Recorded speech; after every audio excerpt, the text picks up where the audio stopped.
on. Hi guys. I'm live, and I'm gonna turn the music down. I'm playing us out. Whoa, like a radio DJ. I'm live with Nicole Helm and Marcella Bell, and we are going to talk today about our 90s nostalgia, because we were feeling some 90s kid nostalgia, but you don't have to be a 90s kid to be nostalgic for the 90s. And so we thought we would talk about that today because it's fun. Hi, Sheeran. And so first of all, I'm going to have Nicole tell us about her book that is out today, or maybe you're sharing to your page, huh? Yeah, I am, but, I can't see. Hold on. Okay, yeah, so my book's out today. It's called, Isolated Threats. It's only out in print today, but it should be in stores. It's an intrigue. Before. It's part of your series. It's part of my Badlands Cop series. It has a hot guy on the cover who looks like a budget Hemsworth brother, but a Hemsworth nonetheless. Yeah, he's, here we go. Yeah, I like that. It's a nice cover. It's a good cover. And, so Marcella, tell us about your debut book, which is out this year. It is out in December, and it is called Stolen to Wear His Crown. I am very excited about the title. I did not come up with it, and I'm not good at titles, so I'm glad there are people who are much better at it than I am, but I'm very excited about it. It's kind of a dream come true because it's my first book ever. So awesome, and it's with Harlequin Presents, so you are one of my category romance sisters, which is awesome. Oh, I froze on you. I missed what you just said. Oh, I said you're coming out with Presents, so you're one of my category romance sisters. Yes. I'm very excited about that. Yes, totally. I feel like it feels like a very good way to debut. Like, I can be a Regency heroine, and this is my London debut. And basically, you're just waiting for the Duke, so it's all good. I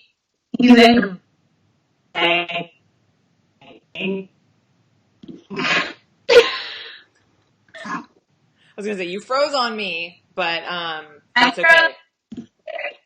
We're gonna do our best to overcome technical difficulties, and Marcella and I have vaguely rural internet, so it's just it is what it is. Although honestly, it doesn't really matter if you're rural or suburban or not. I feel like it's just we all have the same internet provider, don't we? And I don't want to go having a negative internet commercial whilst using the internet, but come on, they're unreliable. Yeah, they are. No, we actually also, the men folk in my house are currently obsessed with enhancing our internet speed and just getting it to the maximum. We have some kind of device on its way that's going to supposedly do this, and you think, why are we subject to this? I thought we were free.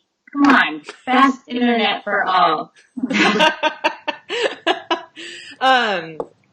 I was going to say something and now I've completely forgotten it, but it's fine.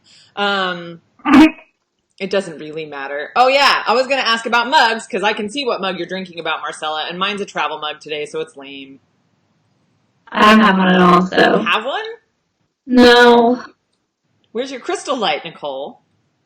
I didn't have a chance to make it today. That's a day. All right, what mug do you have, Marcella? I have my Joanna Lindsay mug made by none other than the incomparable Maisie Yates. Look at this. Look at this. Can you read it? Is that backwards? I don't know if that's backwards. I do know that it says, "What would Joanna Lindsay do?" Yeah, can you read this? Look at kidnap. Probably kidnap. The press will go to kidnap.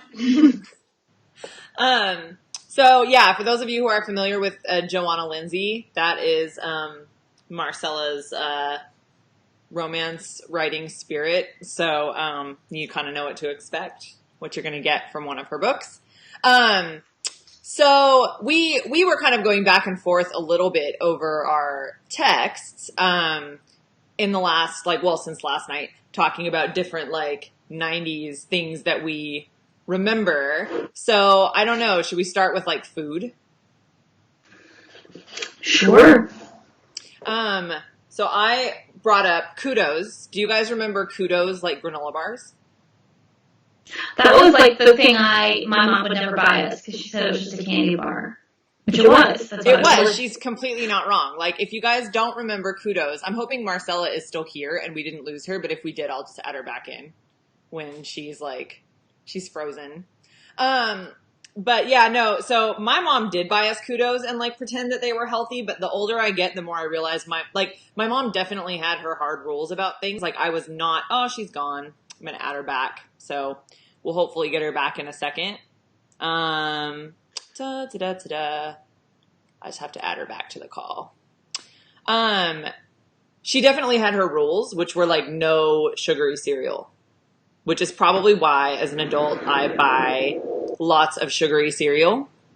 Because I was I want to have Lucky Charms and I was not allowed to have Lucky Charms, because my mom thought it was not a breakfast. And, she wasn't really wrong. It's definitely just sugar, but for some reason Kudos had a loophole in my mom's, in my mom's food situation. So when we did Little League practice, that was the snack that we would get. And it was always the ones with the M&Ms. Yeah. But, the best one. Yeah, that was the best one. And, but also my mom really liked the EL fudge cookies, which you told me last night still exist. And I did not think those still existed. Yeah. Oh, yeah, my in-laws buy them a lot when we have get-togethers or whatever. But I can't buy them. I will eat the entire package in 5 seconds. The little sandwich cookies. Yes. Do you guys I don't know if they make all the different flavors, but they have we always get the regular vanilla cookie with chocolate icing. I was just saying, Marcella, I know we lost you for a minute, that my mom always gave us Kudos for the, that was when we had Little League snacks. That was the thing. And I don't really know how she justified that one when, sugar cereals were off limits. We also did, Nature Valley granola bars, but those still exist, so it's not really that nostalgic. I feel mom logic is more about what they like. 100%. So my mom liked Kudos, and that was why they were just a candy bar, because she didn't want to eat them, so she wasn't going to buy them. Well, that's there were cartoons. Yeah, go ahead. So how did your own parenting and choosing things for your own house reflect this thing? Because I would say I do the same thing, but I'm well, you can't get that. That's chocolate, and that's terrible. And but this one they meant filled with strawberry jam and that sugary stuff is totally legit as breakfast. Yes, it's true.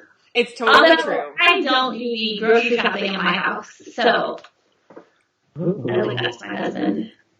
That's so, that is a release of control that I cannot obtain, because if I don't get the brand names that I want, I'm very unhappy. And there's sending your husband to the store and risking him getting not getting something, which I feel we all have that dispute. But when you're going to yell at your husband for what brand of ketchup he brings home, I feel you have to do the grocery shopping. You can't, it's not fair.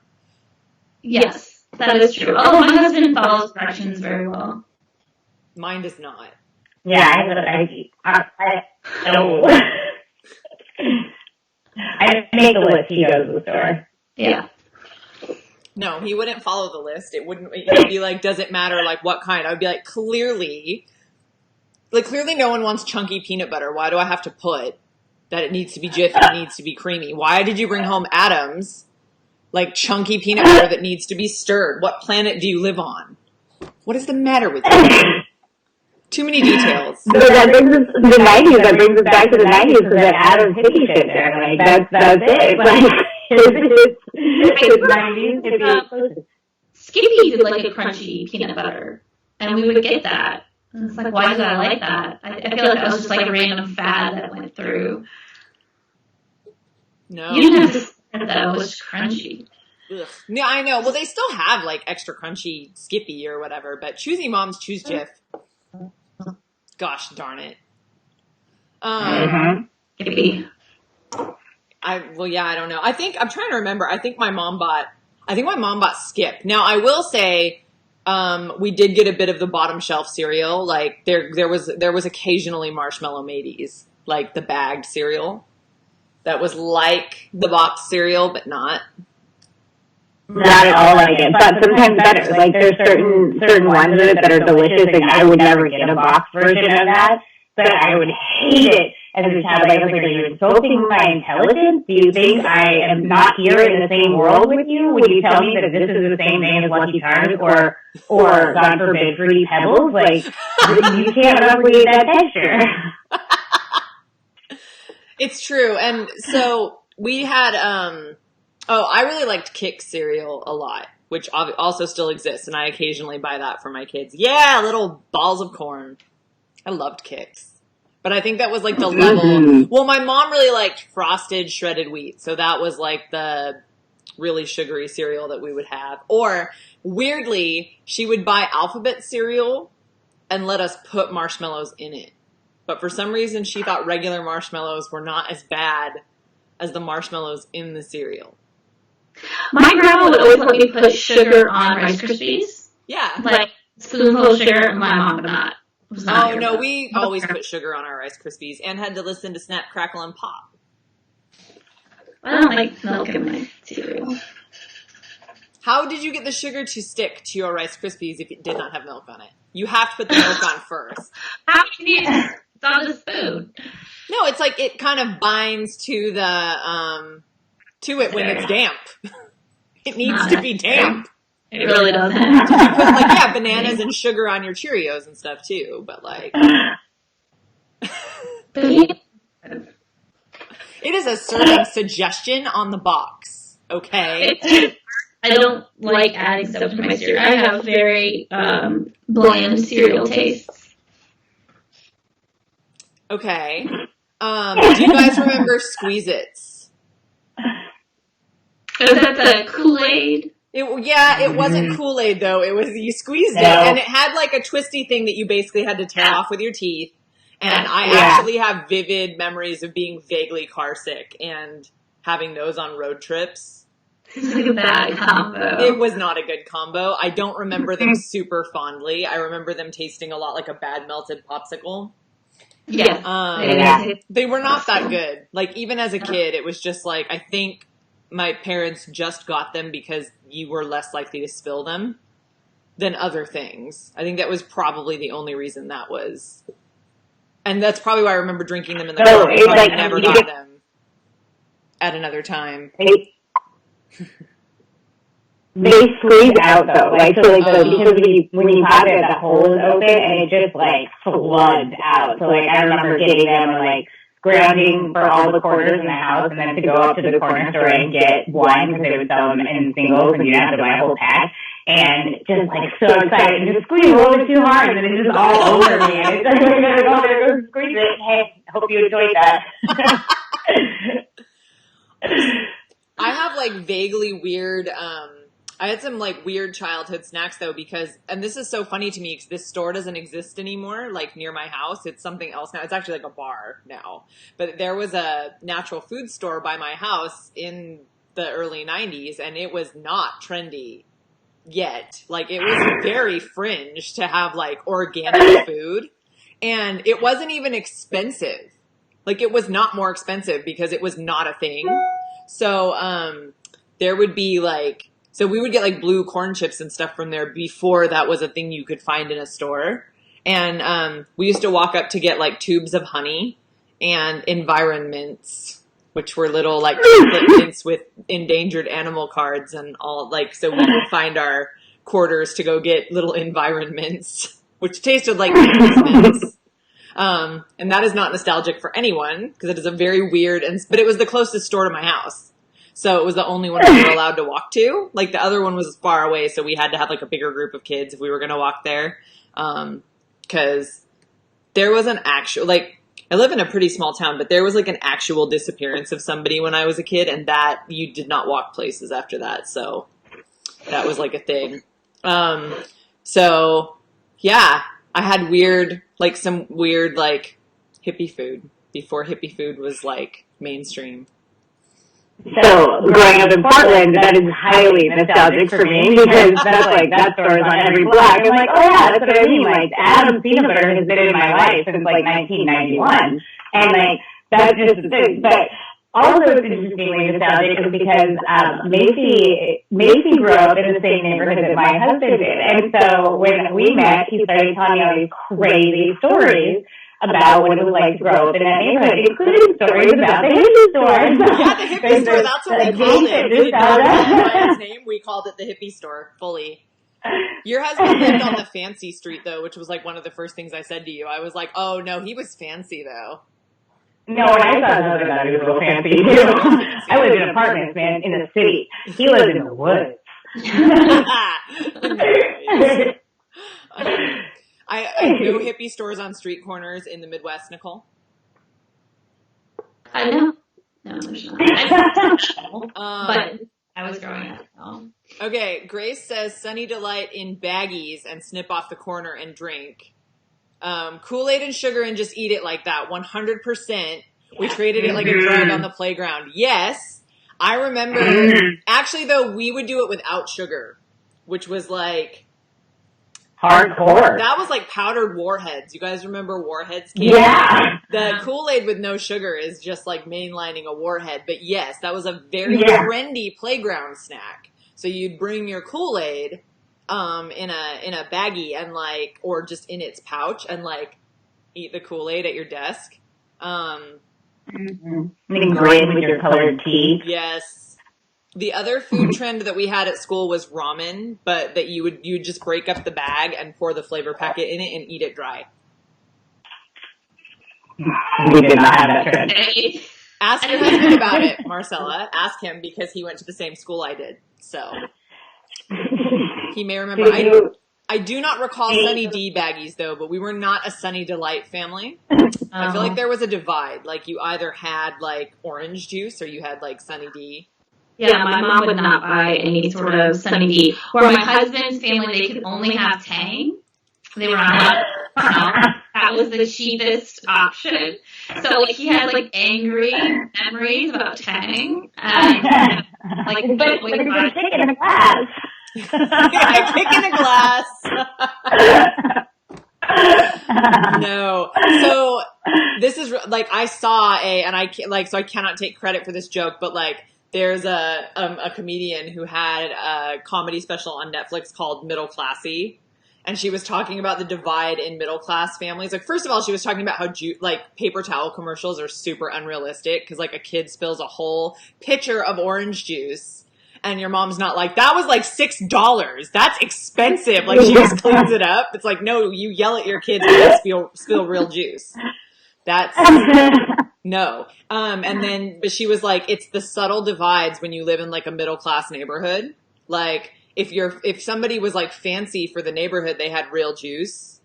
And then there was like Sunny D. And then there was like the Tang family that had like Tang, and then like the fancy family might also have a set of Encyclopedia Britannica and like all the letters.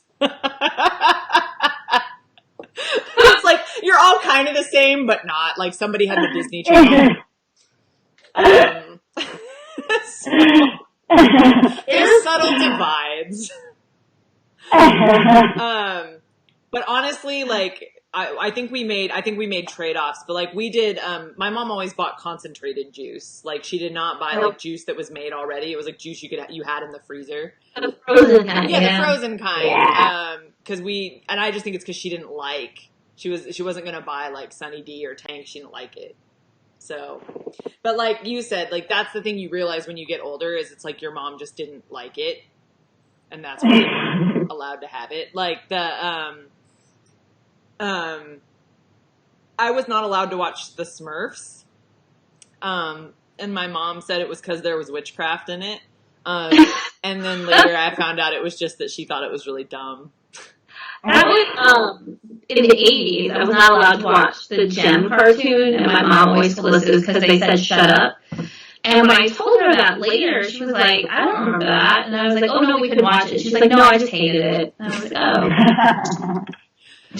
And I wish she had told me that sooner, because my own parenting game would have been significantly stepped up had I known that you could just make up a reason your kids weren't allowed to watch a show. Oh, you didn't do that, like, just instinctually? That didn't come naturally to me either. Like, for sure, my food situation is shaped around my preferences, but I was not on top of it with cartoons. We would not have been allowed to watch Thomas and Friends because it promotes communism or something. Like, I would have put a stop to Thomas. We'd be like, no, it's like ableism or something. Like, it's like he's not treating people right. Like, it's like that kid is like it's making fun of someone who has alopecia. Like, it's not okay. Like, oh my goodness. So yeah, that was a cartoon I was not allowed to watch. That and the original My Little Pony, I wasn't allowed to watch. So there was a show called VR Troopers that came on later in the 90s, and it was like a Power Ranger-like show, and it had a line in their transformation, and they say forces of darkness empower me, and so I was not allowed to watch that show. I wasn't allowed to watch He-Man for that reason. We're allowed to watch He-Man? No. So nothing that was like super magic-y. I was not allowed to watch it. I love He-Man and She-Ra. I had a She-Ra doll. I feel like that's 80s though. Is it? It crosses over, I feel. Like, I feel like a lot of the cartoons cross over. No, so when I was really little, and I guess this would be the 80s, we did not have cable. We had VHS. So, like, we had on VHS Lady and the Tramp, Cinderella, and Land Before Time. So I watched those a lot. And then when we moved, like, into the house that I, like, grew up in, that my parents actually bought, we had cable, and I watched a lot of Disney Channel and a lot of, like, Nick Jr., and Saturday morning cartoons. But there were certain ones, like, I wasn't allowed, well, I mean, I think this is a normal thing that kids were not allowed to watch. Like, I was not allowed to watch Ren and Stimpy. Oh yeah, my mom hated that show. Yeah, no. And that's another thing where I was like, it's so weird. I was kind of allowed to watch it, I guess, when my dad was home. And I'm like, yeah, because my dad thought it was funny. My mom did not think it was funny. My mom thought it was gross, and my dad thought it was fine. And the story of my childhood. And, yeah, I'm trying to think of what other, like, we watched all the, like, Nicktoons and the, like, Rugrats and Doug. And I remember very clearly that my bedtime got extended, like, so that I could watch Doug. Because Doug came on at, like, 7:30 at night. So I got to, like, stay up till 8. I feel like bedtime being tied to shows, like, especially around those Nickelodeon shows, there was so much of that, the negotiating of the, like, but the thing didn't end until 8, so I really am pushing for 8 as the time, and then also getting in trouble, like, around it, because it was, like, the thing to take away, like you're like, oh, well, you are in trouble and now your bedtime is 7:30, just so you can't watch the last show. Yes. And I remember Sunday night on the Family Channel was like America's Funniest Home Videos and Dr. Quinn. And Dr. Quinn came on a little later, but we all watched Dr. Quinn Medicine Woman. And there was always some random, like, rotating show that came on after that never lasted very long. And I've seen, like, scattered episodes of whatever show was on after Dr. Quinn for years. Touched my Angel and Dr. Quinn, like, all the time. For a long time, yes.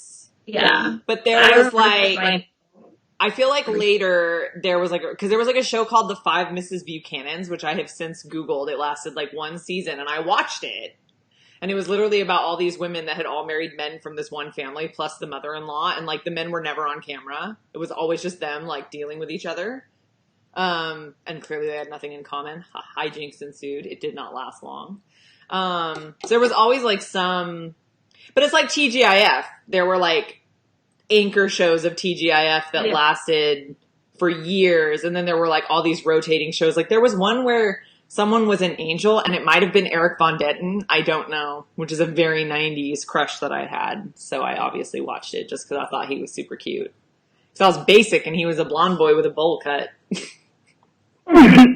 I don't even know who that is. You don't know who Eric Von Detten is? No. Maybe that is, maybe It's probably close. Like, so I graduated high school in 2000, so I was a little too cool for things in the late 90s. Yeah, okay, that stands. Maybe he was a 2000s thing. Early 2000s. I was just getting into high school in 2000, I guess.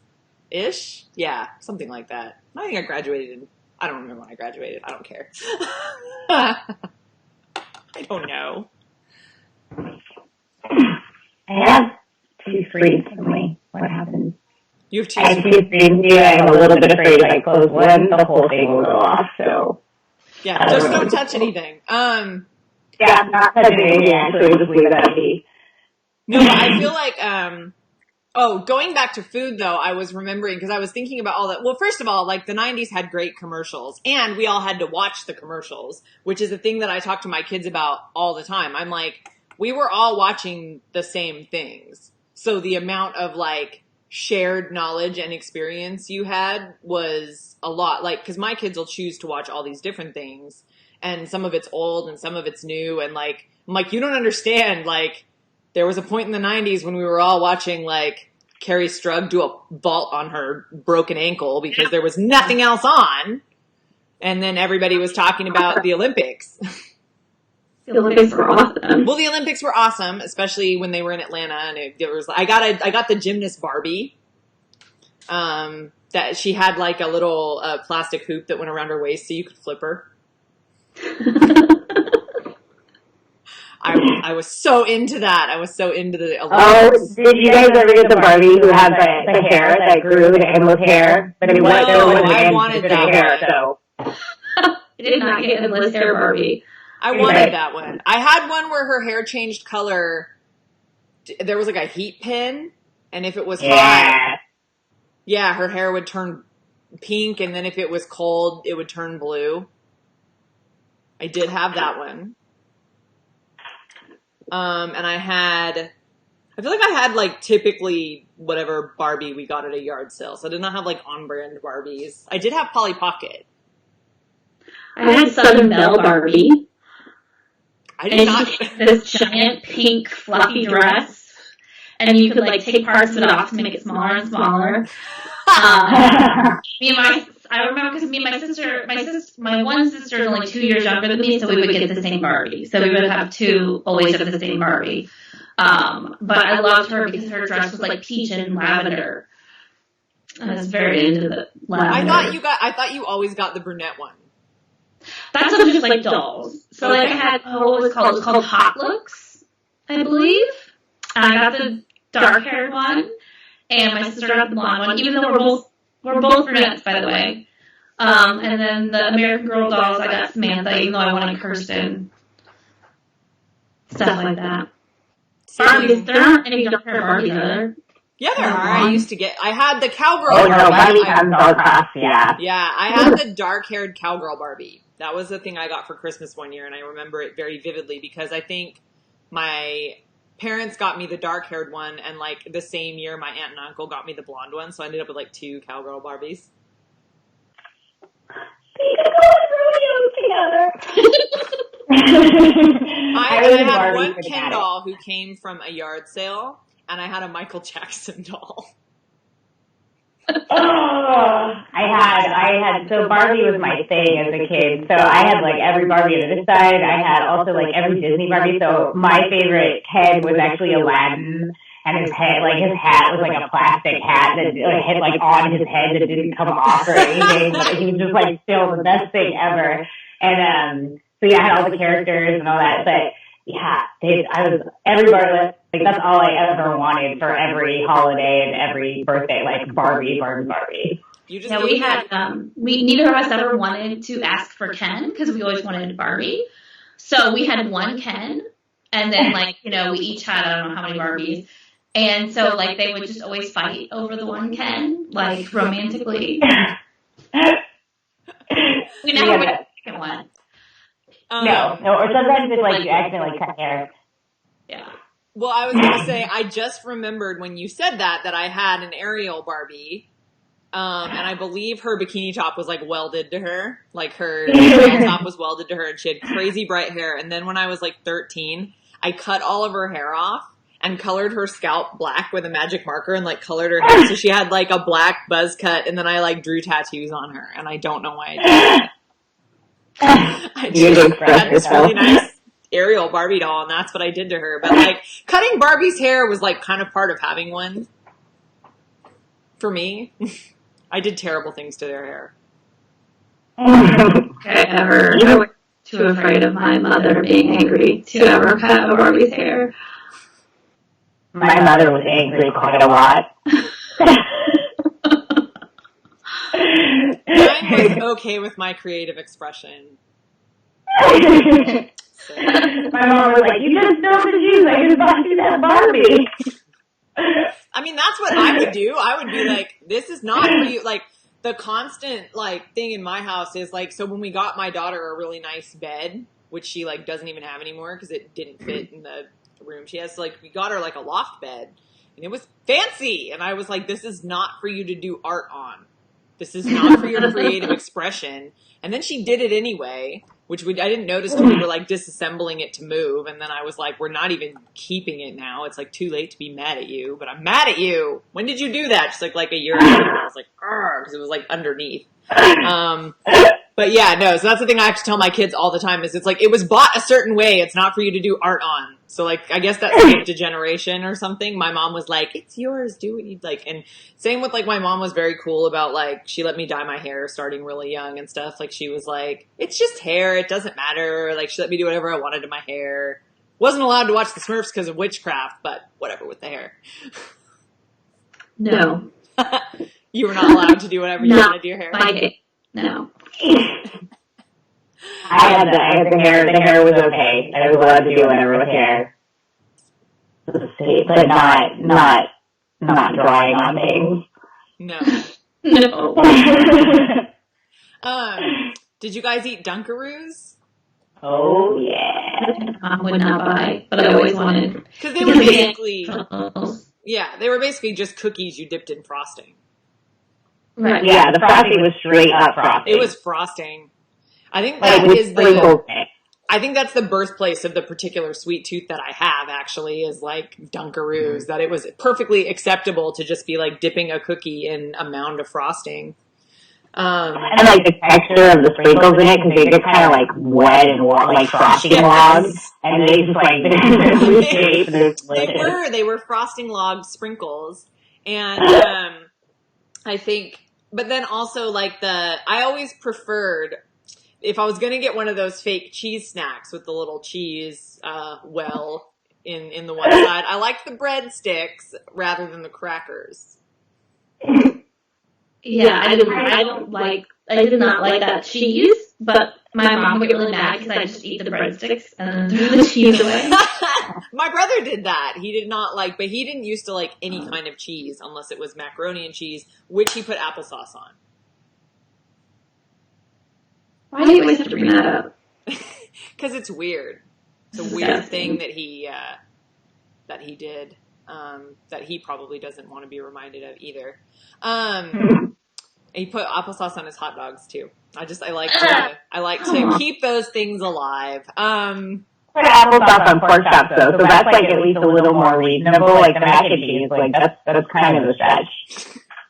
Pork chops, yes. There's that whole Brady Bunch. Pork chops and applesauce. Yeah. The thing.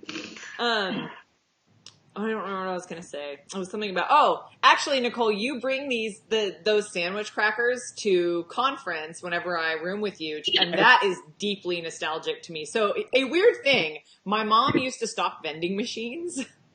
That was a side hustle that my mom had in the 90s. So, for a time, our entire pantry was full of snacks, and we were allowed to skim a little bit off the top. And when I say full of snacks, I mean we had boxes of like Three Musketeers bars and like Butterfingers and Cheetos bags, like whatever you find in a vending machine, we had it in our pantry for a short amount of time. And I remember this very clearly. On Mondays, my mom would go stock the vending machines. And I think it was like they rented the vending machines and she like bought the stuff. So we were allowed to like take it because it didn't like cost any more to give it to us than what they were charging to get it out of the vending machine. But anyway, so she used to buy stuff though at stores that like sold that stuff in bulk. So we got like huge packages of those crackers, and they would either be sandwich crackers with peanut butter or with cheese. And like had those all the time, and then giant tubs of Red Vines. And yeah, like weird amounts of like tiny bags of chips and candy. I don't know. That is like a very strange thing that I have not thought about for a long time. Like, I mean, the like food, how you anchor in like each phase of your life. So you were just talking through all these, I'm like, oh yeah, because we moved so much. I was like, oh, this is the era in my life where I was like really obsessed with like Gushers, and we couldn't afford Gushers, but my neighbor had Gushers, so I would just go to the neighbor's house and eat their Gushers, and then the next one is like, oh, that's when I was really into Surge and like just like doing whatever I could to get a Surge. And like, so it's like specific moments in time and age and like, or like zebra gum, and just be like, I love this, even though I did not love it. Like, Zebra gum? Anchors you. Zebra gum is nasty, and I totally It's like horrible. wanted it when. But Juicy Fruit was my favorite, like bad gum. So good. So good. Yeah. My my grandma used to have like, speaking of like vast quantities of things, my grandma always had vast quantities of gum. So it was either like spearmint gum or Juicy Fruit gum. And I always wanted the Juicy Fruit gum. That is a deep and strange memory. That and Fritos. The smell of it, like, I weirdly have a type of gas station. Not weirdly, I mean, you can get Juicy Fruit at every gas station in the world. And so, like the smell of, like, when you just bite into a fresh piece of Juicy Fruit combined with gasoline just takes me out for the time. That is a thing. And like, well, I played Little League, like all growing up. And so there is also a specific baseball snack thing and like things you would get only at like the concession stand at the Little League game. So like a lot of Laffy Taffy, Zimas and Jolly Ranchers. Grace says, Jolly Ranchers, yes. Zima, no. For me. Yeah. Yeah, lots of Jolly Ranchers. Laffy Taffy, we lived for the jokes. I liked the apple Laffy Taffy. Pixie Sticks. Oh, I love Pixie Sticks. Charleston Chews. Charleston Chews. I loved strawberry Charleston Chews. Mm-hmm. I know, it's either love or hate, huh? You don't have strawberry ones. We would always get Mambas. Yes! Oh, yeah. Mambas were good. You guys get Shasta, like Shasta soda? Yes. Is that I original? No, we have it. I don't like fruit soda, like cherry, or I don't like that. So I would just never get it. But we I don't have like it. grape soda, but orange soda, yes. So, but Shasta has a cola. Yeah, no, I don't drink any grape or any orange sodas. We used to get raspberry creamsicle. You get in there with some like crazy flavors. Oh, that was another one of those hippie store things, though. We used to go walk to the store to get a Blue Sky. Oh, that's fancy. That's expensive. Like that was like that would be like searching under my it was 60 cents. Yeah. Yeah, that's the scrounge. That was a scrounge up and see if I could get an orange cream Blue Sky. And walk to the store and go get the orange cream. I loved that. Maybe a shot of wheatgrass. They were not advanced enough to have wheatgrass. That's city stuff. That's city foolishness. Come now. It was not that fancy. They did make their own stuff in the like in a bakery, and you could get like a wheat crust, like veggie and tofu, like calzone, but it was not a calzone. Yeah. You would recognize it in any. Like, do you want one with no cheese but also zucchini and tofu? Here you go. But I used to get that for lunch sometimes. But that's like, again, that's deeply like niche. I'm trying to think of like more mainstream childhood food memories. I was not allowed to have kid cuisine, which I wanted one. The commercials sold that. But the commercial made it look so cool, and that penguin was having so much fun. I always wanted them, and then it was like my mom would finally buy us them, and then you'd eat them, and you're like, these are disgusting. But then still the next time, it would be like, you have to get me one of those because it's a kid cuisine. But it all just kind of tasted like the corn that they had. Well, it also wasn't enough food. Like, that was I was like, I love these. Thank you, reward day. And then, like, but now I would like dinner. No, I always liked Hot Pockets, though. That is a 90s. I mean, again, they still make Hot Pockets, but I have not had one since 1990-something. I think my husband, because I think he, like, made his entire body out of Hot Pockets through the whole 90s. The Pizza Pockets were good, but they were just a large version of the Great and Powerful Tostino's pizza roll. Mm. And also, like, a more dangerous version, because, like, you have to be patient or you will burn your mouth. Like, that's true. Nicole, are you grimacing at pizza rolls? I do not like pizza rolls, no. Do you like pizza bagels? So I have issues with frozen food because it has a weird texture to it. So, like, it I totally would does. It's pizza bagel, like, with a real bagel, I would eat that, but I don't like the frozen pizza bagels, no. We used to do not pizza bagels, but my mom called them pizza wheels, and it was just like a hamburger bun with like whatever leftover pizza sauce we had from like when we made Jiffy Pizza. What? That's the wrong kind of pizza vehicle. A hamburger bun is not a pizza vehicle. There's no wrong pizza vehicle. There is. And it's a hamburger bun. No, it's tasty, and it's fast, and it's cheap. And I'm not too fancy for it. I don't know what to tell you. No, I heard that. I was like, that's bullshit, maybe. Pizza, hamburger, but what are you talking about?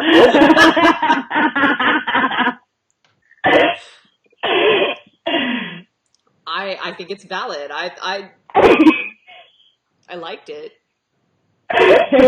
Something great, just like cinnamon toast. Yeah, cinnamon toast. Yeah. Well, now I'm like, again, I realize, like, my mom was very good at getting rid of leftovers, and I actually just think we were being conned into, like, getting rid of from when we had burgers earlier in the week, and she made a pizza, and there was, like, still things left over from both of those meals, so. Oh, yeah. I'm not that dedicated to getting rid of leftovers, because I am a much pickier adult. But I also kind of think, I'm like, my parents never ate those. They were eating something else. You give the crap to your kids. It's true. And that is, I still remember, and this is about the 80s, but I'm quoting another comedian now, but John Mulaney said, like, the greatest civil rights, like, progression in his lifetime has been for children. Because, like, in the 80s, they did not matter. Like, that was, like, when they started putting them on milk cartons to, like, look for them.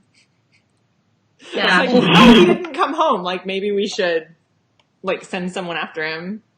And, like, yeah, there was no... Did you guys, in the 90s, did you guys ever get a stick and a handkerchief and tell your parents you're going to run away?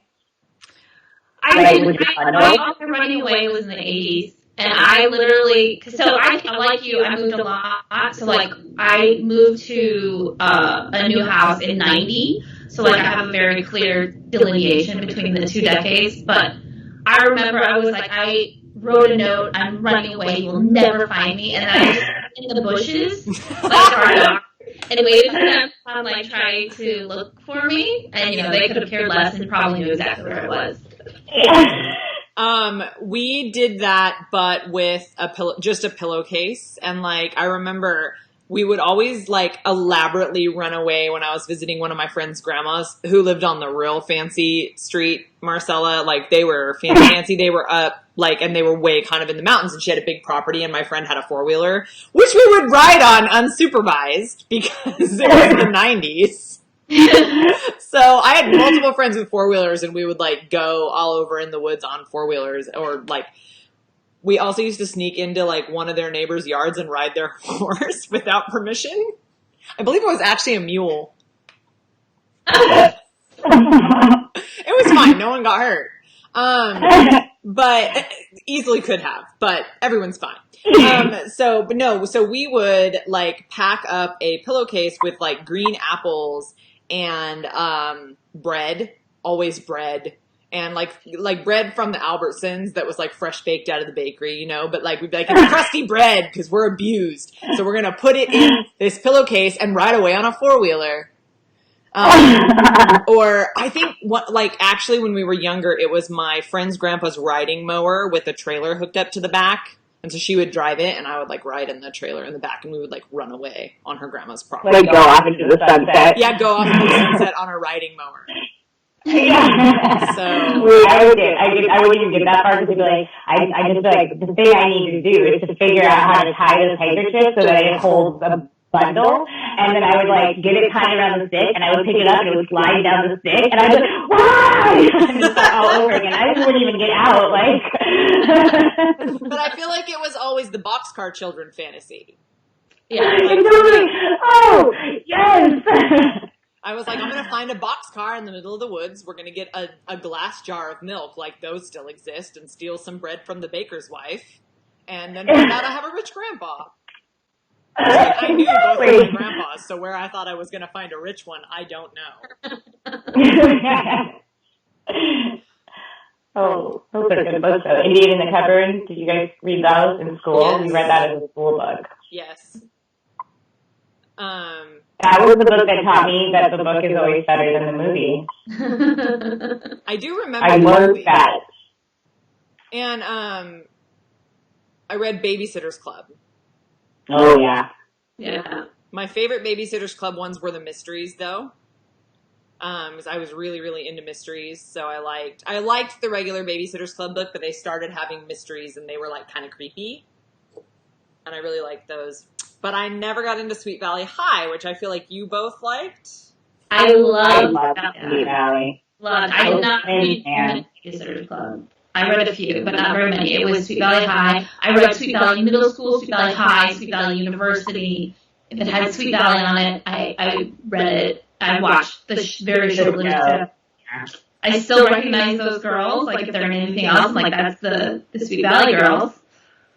Luann has brought up Goosebumps, and anyone who has been watching the whole video will not be surprised when I tell you I was not allowed to read those.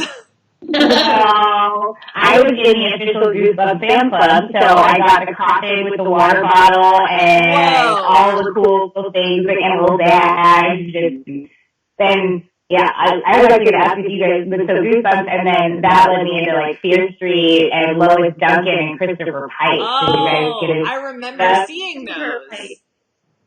I remember. I was like, I was a little, I didn't want to be scared all the time. So, like, I wasn't super into it. But sometimes, you know, it would really hit that spot. Like, sometimes it was a little too much for me, so I would not read it for a while. But Goosebumps, Christopher Pike. I think I read more Christopher Pike than anything else. I kind of forgot those.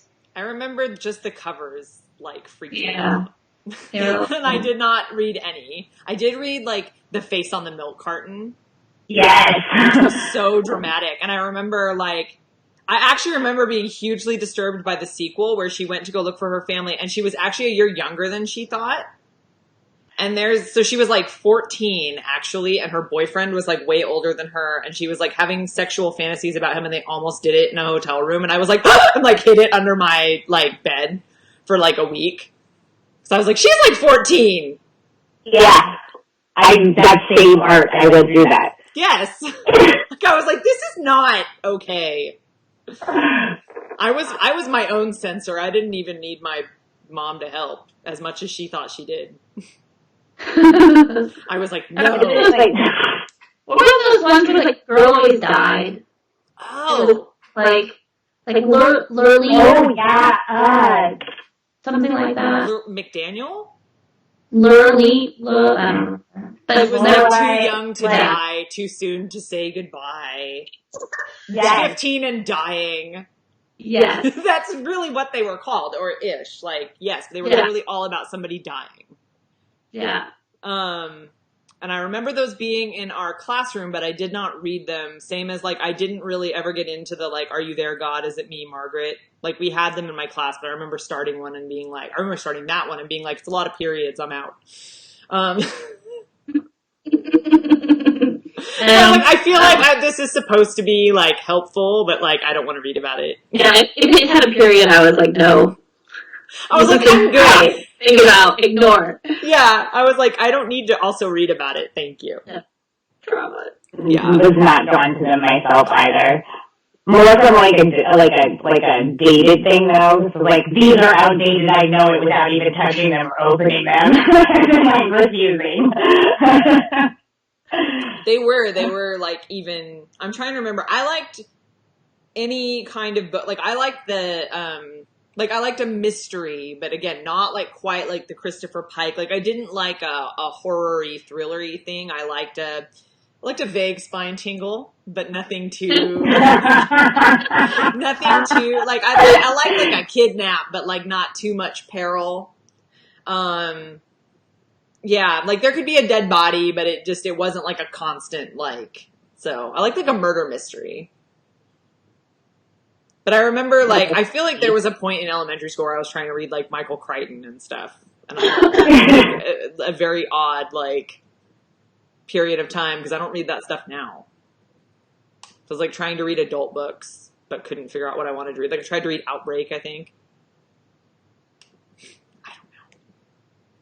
We actually we had a group of middle schoolers come in from the coast once. I worked at a bookstore, and they were coming from a small town in the Oregon coast. So like there were 12 kids, and it was the entire middle school. And so they're in the store, and they're looking around, they're like, oh yeah, what do you like? And we're kind of thinking the direction of just some like YA. And they are like, oh yeah, I'm really into Stephen King. And then like, and so they just had skipped all of like youth fiction and just jumped right into adult fiction. And so there's a trend there. I could see you reading Outbreak or trying to. Yeah, like I was like, well, and I was badly abused by the accelerated reader system where it was my reading level was high, and they would give me these really, like, I hate Cynthia Voigt to this day, and I don't even know if it's fair. I just remember being really mad that I had to read Homecoming when I was like 9. And I just like didn't want to read about Dicey's breasts and like all her like preteen whatevers. I was like, I'm not here yet. Would rather read about a monkey disease, I really would, than like adolescence. I think that was the big thing was like, I was like, I didn't really want to read about adolescence. I was in adolescence. Like, I wanted to read about something else. So it was like, And I like had a teacher that made me read Moby Dick, I think. I never read Moby Dick. I don't think I finished it. But I just remember being like angry that I had to read all these books I didn't want to read. I used to work with a nonprofit, and the executive director every year would do a marathon out loud reading of Moby Dick as a fundraiser. He read it out loud. People pay him to stop?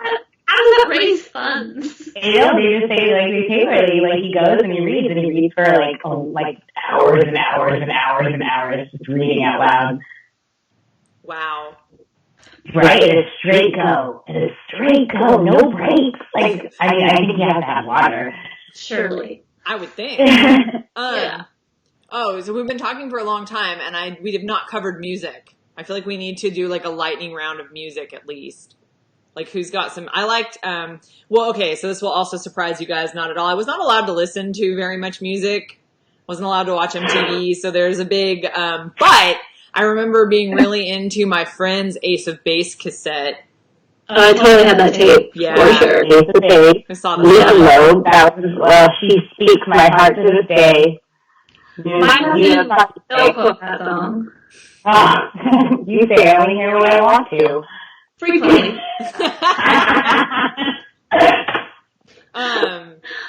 But yeah, so I remember like looking through popular music on the jukeboxes and stuff, and like buying a song because it was the only place I got to listen to that kind of music.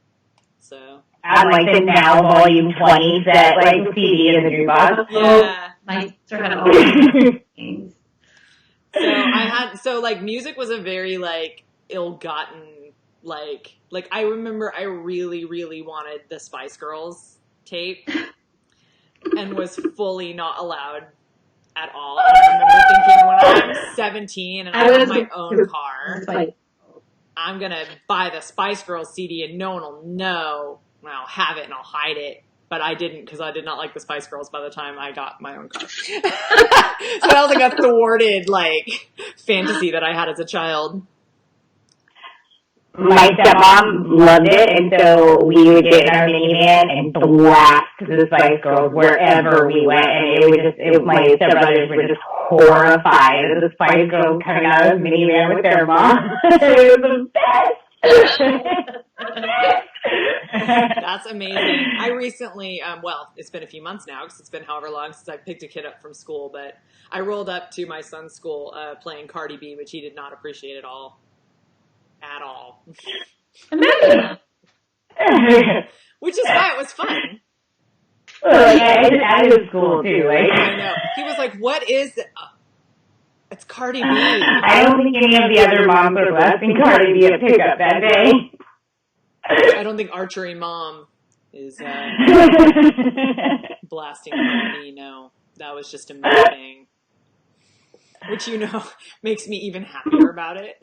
So that's me. That's who I am. But, it brings me a lot of joy too. Yes, I like horrifying my children. It's a pastime. So. Did you get to listen to radio? Like, no. Like when I was with a friend, yes, but like, I mean, I listened to Christian. What about country radio? What about we haven't talked about Garth? Garth in the 90s. I didn't listen to Garth. Not a Garth fan in the 90s. Actually, still not a Garth fan. So my grandma, though. My mom had Trisha Yearwood, the 60 cassette tape. She's in love with the boy. That was the only country I didn't really know that country was a genre. That was You didn't? No. I lived in Chicago. Listening to country? I actually didn't start listening to country music till I was a full-grown, married adult with children. Oh, that's great. That's a good experience. I've listened to it since I was so little that I've been like that kid singing along and not at all understanding heartbreak. So, it's better to come to it when you can really ground in it. My grandma watched CMT all the time, and so actually I'd never snuck MTV, but I did sneak CMT. I was not really allowed to watch that either, but I would come home from school, and when my parents were working, I would watch CMT and eat lemon drops. I don't know. You rebel, you. I know. I was very bad. So yeah, I did like country music even then, and but it wasn't Garth really. Trisha Yearwood though, Martina McBride, Faith Hill. That's who I remember being on, and Leanne Rimes. Oh yeah. Yeah. I mean, do you guys have a recording of yourself trying to sing Leanne Rimes? Yeah. I mean, I don't have it anymore, but I definitely did make tapes where I was trying to sing. Yeah.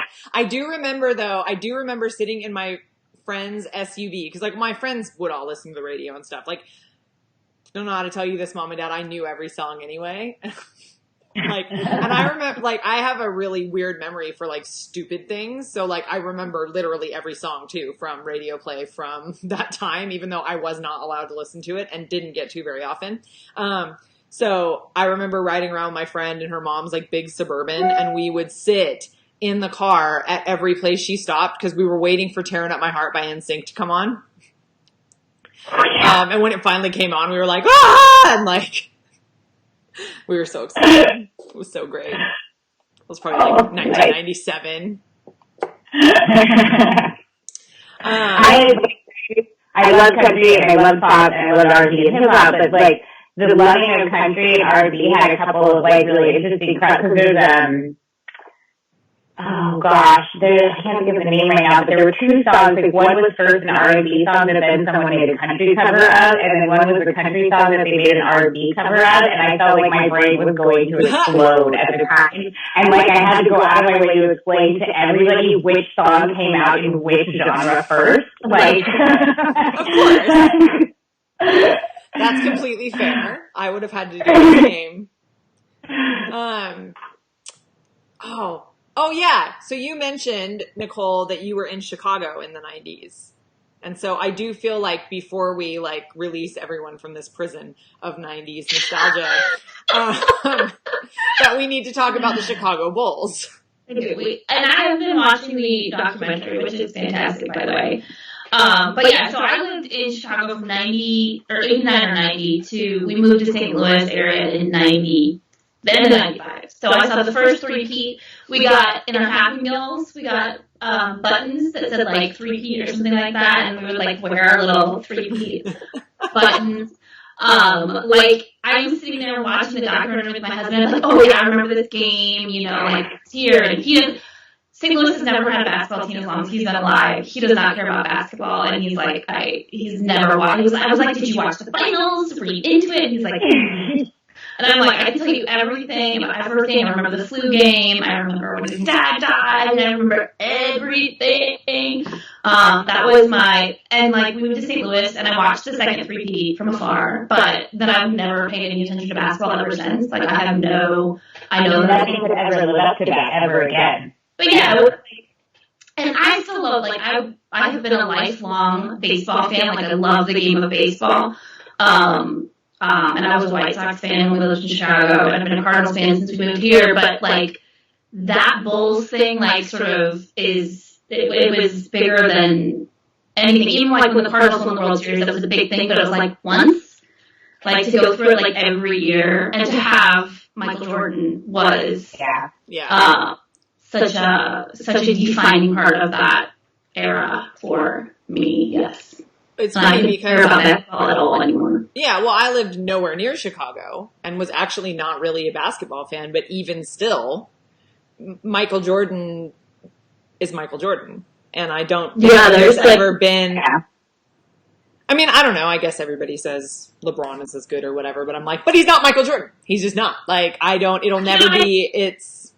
Skill aside, whether you want to argue about skill, like, I think because of social media, I don't think anyone can be as big of a, like, all-encompassing figure anymore, because we can all, like, find out everything we want to know about whoever we like. Yeah.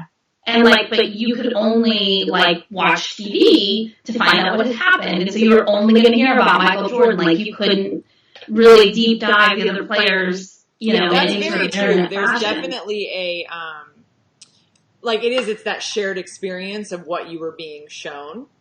And there was a mystique, too, to Michael Jordan that, like, you're like, well, he's just like Michael Jordan. Right, yeah, and it transcended sports. Yes. Because, like, I didn't like sports at all, and I was in love and getting captured by that spell of Michael Jordan. Like, it was the thing, and I love what you're saying, like, that about the shared, that being probably at the root of any 90s, and that shared viewing experience. It's true, because it's like, I do feel like there was a thing where again, like I'm watching, like, Nancy Kerrigan skate after she got her knee bashed in, and, like, you did that, and then kids were talking about it the next day on the playground, because, like adults have a water cooler, we had a slide that we hung out at and talked about, like, everybody had an opinion on Tonya Harding when they were, 8, because we all saw all the things and you couldn't get away with it from it, and, like, and then Oksana Bayul won, man. She was robbed. Nancy was robbed. But, like, I'm in Portland, FYI, or lives in Portland. Like, Skates is the place that I used to work at, so. That's hard out, man. That's hardcore. Like, in Portland, we were like, why are we famous for this now? Oregon's really not ever famous for anything all that cool. It's always something like Tonya Harding. But nonetheless, yes. Yeah, and I think, like I said, that the Olympics team and Carrie Strug and all of that, and, like, the just the intensity of those things, and Michelle Kwan, like, following Michelle Kwan doing anything, and, like, how she felt like such a huge thing, and Michael Jordan and the Chicago Bulls, and how, you're right, that totally transcended basketball. That was fashion. It didn't matter if you watched basketball or not, or lived in Chicago. Chicago Bulls clothes were a thing. Like, I think we had, like, Chicago Bulls water bottles, because we probably got them at McDonald's, and, like, you just, and my husband was really into the Chicago Bulls, and he doesn't watch basketball anymore either, but he was, all his, like, high school experience is basically defined by the Chicago Bulls being the greatest team ever, and he still can name everybody on the teams and, like, talks about them all. I'm like, watching it, and I'm like, all these names I've forgotten about. And then, too, like, when they would show, like, clips from the finals, and I'm like, oh, yeah, I hated that guy on all the other teams, because I realize now, like, they were always playing them in the finals. So of course I hated them. Yeah. But I was like, wow, I really hated a lot of basketball players. Pretty much anyone who wasn't a Bull. But like BJ Armstrong was actually my favorite player because he went to Iowa, which my family's from Iowa. So like he was like, we tried to name our dog after him, and my mom vetoed that. Your mom vetoed BJ? She did. I don't know why. It's strange. We actually, in my bathroom currently now, have a massive poster of Jordan dunking that is signed by Jordan and was professionally framed and matted. And it's because my husband, so I was not a sports person, so obviously I ended up with a man who, like, lived and breathed sports. And so he was so fanatically passionate about the Bulls and about Jordan that his dad, like, went through this, like, long ordeal, and I wish I could remember it better because it is a good story, to get this signed poster for him. And, like, it's linked, it's still here. It's like that. Wow. I never even really think about it as an element of 90s nostalgia, but, like, of course it is. Yeah. It just takes us that moment alive in our house. And obviously I watched Space Jam. Oh, we just had our 6-year-old watch it for the first time. I had actually never seen Space Jam until like last year. My kids wanted to watch it, so we watched it, which was also like still nostalgic because it was like It's remember all this. Looney Tunes and Michael Jordan. It's very nostalgic. Yeah. They're making a new one. What? With LeBron, I believe. I feel like a Harry Potter meme a little bit. Like, how dare you stood where he stood. Stand where he stood. My husband he's got really like strong feelings about LeBron, and I love how LeBron loves LeBron. I think that is admirable. I like LeBron. I have no negative feelings about LeBron, actually. I appreciate what he's done with, like, schools, because I see that on the... Oh, yeah, he's really great that way, too.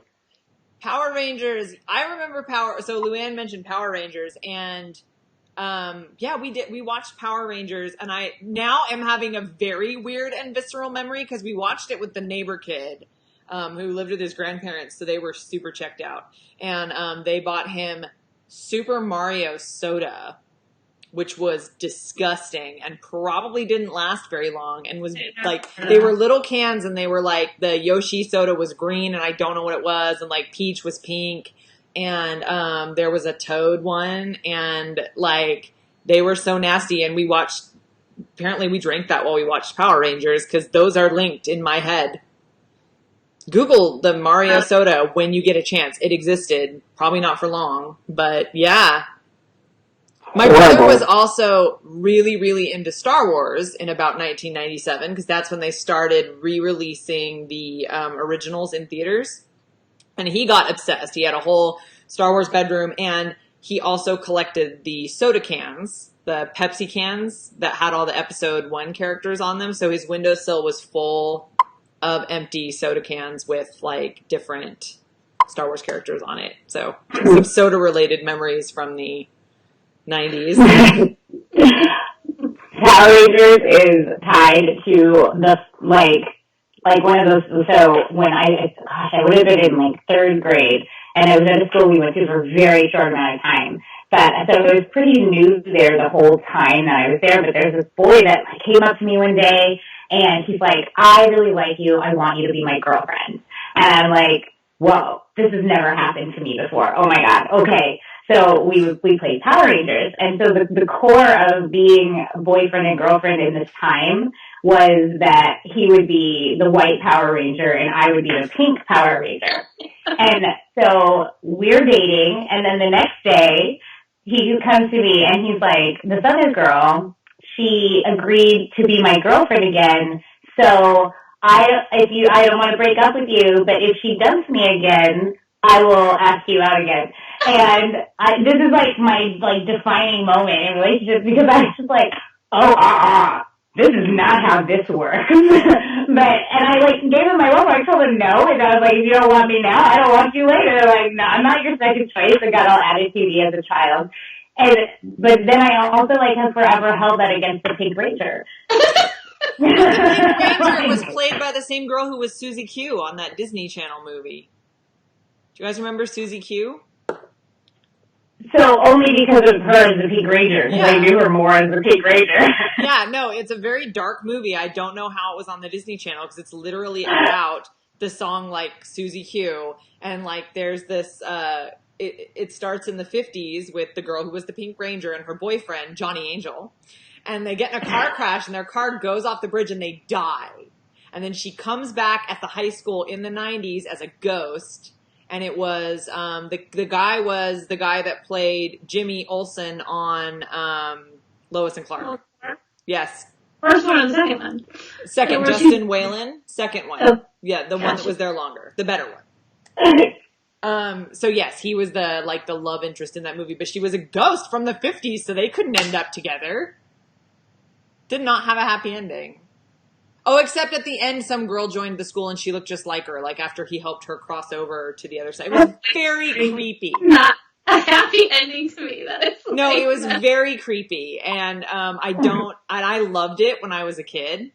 Cause she was wandering around the whole movie in like this pink 50s prom dress. Yeah. They died on prom night, obviously. And for some reason I loved it. And then later was like, was that really what that movie was about? Like, they were dead. Okay. Did you guys do any after school specials or like that was big in the 90s too? I just remember a lot of very special episodes. Yeah. Or in slow claps. Yes. I remember the very special episode of Saved by the Bell. Obviously. Where Jesse was addicted to caffeine pills. Mm-hmm. Zach. And there was also the Don't Do Drugs one, like crack, not crack slack. That was Whitney, not. They had a song though, like no, just say no. Yeah. And there was like some famous guy came to their school or something, and he was a drug person anyway. Saved by the Bell was great. Saved by the Bell was great. It was fantastic. No, and I remember a variety of very special episodes, most of them involving marijuana. Most of them, yeah, drugs. Just drugs. I It was like that was the DARE era. Yes, it was the DARE era. Did you go through DARE at school, Nicole? I did, yeah. Yeah, I think they don't do it anymore. No. Drug I feel like they realized that they were just teaching children about what drugs existed. My uncle, who was a San Diego worked for the San Diego County Sheriff's Department, was the DARE officer. He was a DARE officer in San Diego. So, yeah, I remember DARE vividly. I loved DARE. We got to hear all these tragic stories about terrible things that would happen to you if you took hallucinogenics. So the story I remember the most from DARE, I feel like, is like totally not the right takeaway, but it's our DARE officers told us about an encounter he had. So like they have the scripted ones that they're supposed to share. Yeah. And so he was telling us a story about, he's like, yeah, we had this one guy and he was on angel dust and we got to his house and he ripped the door off of the door frame and it took 4 officers to get him down. And so like I just walked in and was like, angel dust gives you superpowers. Like, that's what you just told me. And that's not the takeaway, even though I did very well, like, through the whole program. It's like, oh. Our DARE officer was named Officer Todd. I remember him well. Remember my DARE name? I do. And, Officer Newt. Officer Newt. That's unfortunate. Like, yeah, because Newt is, I've met 2 Newts and know one other Newt in my life. Like, I wonder where that name comes from. Well, as in, like, Canute? Yeah, Canute. Isn't it Danish or something? It sounds very I think Scandinavian. it's Scandi. Yeah, that does. DARE, man. I remember them reading us a poem about somebody dying at a party because the kids there drank alcohol. Yeah. I was very successfully indoctrinated by that program, I will tell you. We did, like, in the middle of ours, they changed the t-shirts because they had in the black with the red writing, and then there was black with rainbow writing, and it was like a very big drama about whether or not our group was going to get the rainbow writing ones because we had like been already on the program and started, and wasn't sure if we were going to get the old ones or the new ones. You know what? We were in Dare the same year, weren't we? Probably. I think we were. So I feel like that was also what happened. I think we were in 6th grade the same year. So that's so funny. Yeah, Dare was, and then they had great drug PSAs too in the 90s because there was obviously this is your brain on drugs. Questions.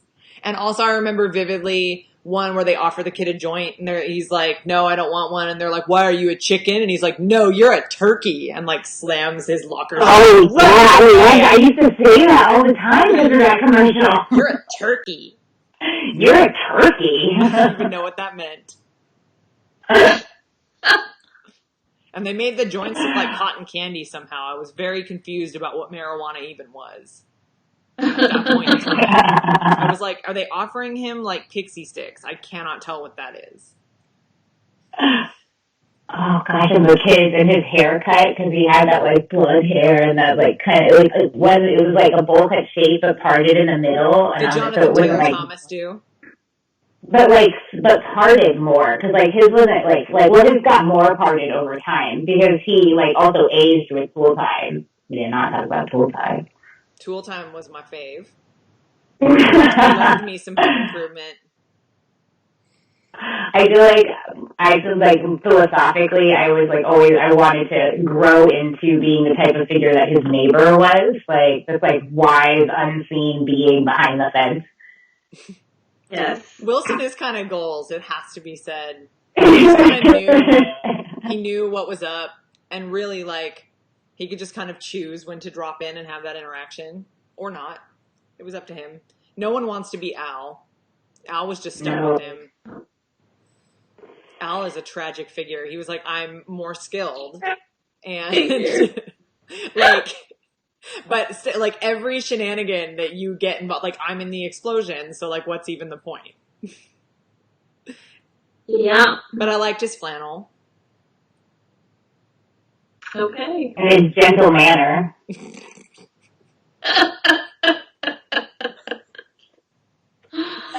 Oh my goodness. There was a very special episode. Did you ever eat the goo candy? Huh? Did you ever eat that candy that was like straight up goo that like came in a toothpaste, like a toothpaste tube? Yes! Oh, I did not eat that. I remember that. Why did I eat that? I don't know. I shouldn't have eaten that. That's like one of those things where like, I don't have a lot of regrets in life, but one of them is that I've eaten that. I'm like, what is that? Wasn't there one too that was like gum that came out of a tube and when you chewed it? Yes! Oh, yes! That is what I'm thinking of. And I always thought it was so gross. It was. Like, the taste memory of some of this stuff is really strong. It's a vivid texture. The texture, because like glue, like it's like I don't know. And my dad, I actually remember, and my dad's like, "What are you eating, and why are you eating that?" And I was like, "It's great." Like, why did I do that? What I didn't never understand about like Fun Dip was it was like, let's take a pixie stick and add something unnecessary that also tastes gross. It tastes good. Oh, yeah, the stick was terrible. It was terrible, and it was like, it's perfectly fine to just tip the sugar Coke back into your mouth. You don't need a vehicle. It didn't need one. And it, like, I never understood Fun Dip. No. I was like, it's a pixie stick, but with something gross. So I don't really get, and you know what? The powder wasn't as good as a pixie stick. Pixie sticks were good.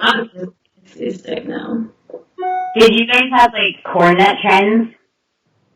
We had, like, a wave of corn nuts, like, being super, like, went through. Corn nuts are very tied to Little League for me, and I did not like corn nuts. Mm-hmm. I do remember, like, different flavors were, like, cool, but I was always, like, I really don't. Yeah. I mean, when you could be eating chips, why would you be eating corn nuts? I did like Bugles, so I would have been, or Gardettos. Bugles and Gardettos. That was me. I remember the Gardettos. I didn't like those, but that was such a, that is such a thing. That was such a lunch. It was like a thing. I don't even know what those are. gonna have to Google it. I don't know I why. just I don't know. like flash of my high school cafeteria. Is that a city thing? Well, so I feel like too, it was like Gardettos are like Tex-Mex, well, but I now also that I feel like it Googled was it, like a, I like, do recognize cool that. girl thing. Yeah, it was just like with I mean, it was, I don't know. Yeah. Like, I think I did it because I wanted to be like the cool girls, and the cool girls ate Gardettos. For some bizarre reason, it was a Right? girl. Was it like more sophisticated Why? than Cool Ranch Doritos? Why? I don't know, but it was. It's like, you children with your Cool Ranch Doritos, I eat Gardettos. Was that like the it was really that. ladies chip? I was like, there's stuff in there I don't like. Why would I waste my time? That's very you. I was like, I like those little bread things. Those are those. I remember like crunchy breadsticks were a thing. Like not just in the thing with the cheese, but like you could go buy like a crunchy breadstick. There were a lot of breadsticks in the 90s. I don't know why. Because breadsticks are awesome. That is true. Everything bread is good. We used to shop at the bread store because bread was much cheaper there. And they always had like snacks like that. So remember we would go to the bread store and get a crunchy breadstick. That's great. It's been a long time since I've had any bread because we can't have bread in our house. My husband is allergic to bread. Not gluten. He's not gluten-free. He is allergic to wheat. It's so sad. Yeah, it is. Because I used to get my bread when we'd be like out and about, like sneak in the bread. Right. It's not right now. Bread. I'm eating your portion of bread at my house. Like any bread you could like put on camera. Some webcam bread action. It's like what's that? Is that bread? Are you looking at bread online again, hon? Don't satisfy me. I have to. Get out of here with your almond flour. Oh no. Okay, I'm starving. So I'm going to call the 90s video because I need to go eat. I'm going to eat some cheese, which is in no way, it is not liquid cheese from the 90s. But so thank you for those of you who watched us talk about the 90s. That was awesome. And I mean, I had fun. And now remember a whole lot of gross food and want a surge. So I will. They have it at Burger King right now. They have it at Burger King? Yeah, they have it. They're doing it like. They're doing a thing. My cousin knows how much I love surge. She sent me a photo of it. She's like, look what they have at Burger King. Bye,